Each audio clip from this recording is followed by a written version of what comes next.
Évangile de Jésus-Christ selon saint Luc, chapitre 5, verset 14. À l'instant même, la lèpre le quitta. Alors, Jésus lui ordonna de ne le dire à personne. Va plutôt te montrer au prêtre et donne pour ta purification ce que Moïse a prescrit. Ce sera pour tous un témoignage. De plus en plus, on parlait de Jésus. De grandes foules accouraient pour l'entendre et se faire guérir de leur maladie. Mais lui se retirait dans les endroits déserts et il priait.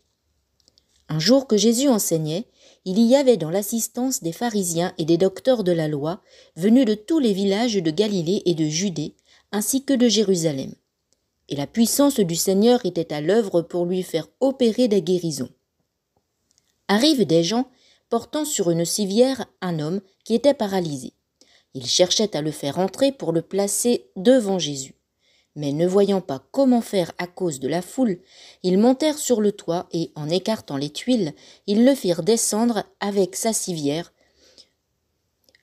en plein milieu devant Jésus.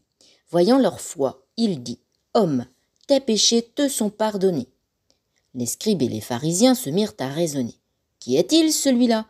Il dit des blasphèmes. Qui donc peut pardonner les péchés, sinon Dieu seul ?» Mais Jésus, saisissant leurs pensées, leur répondit : « Pourquoi ces pensées dans vos cœurs ? Qu'est-ce qui est le plus facile ? Dire : tes péchés te sont pardonnés, ou dire : lève-toi et marche ? Eh bien, afin que vous sachiez que le Fils de l'homme a autorité sur la terre pour pardonner les péchés, Jésus s'adressa à celui qui était paralysé : je te le dis, lève-toi, prends ta civière et retourne dans ta maison. À l'instant même, celui-ci se releva devant eux. Il prit ce qui lui servait de lit et s'en alla dans sa maison en rendant gloire à Dieu. Tous furent saisis de stupeur et ils rendaient gloire à Dieu. Remplis de crainte, ils disaient : « Nous avons vu des choses extraordinaires aujourd'hui. » Après cela, Jésus sortit et remarqua un publicain, c'est-à-dire un collecteur d'impôts, du nom de Lévi, assis au bureau des impôts. Il lui dit : « Suis-moi. » Abandonnant tout, l'homme se leva et le suivait. Lévi donna pour Jésus une grande réception dans sa maison.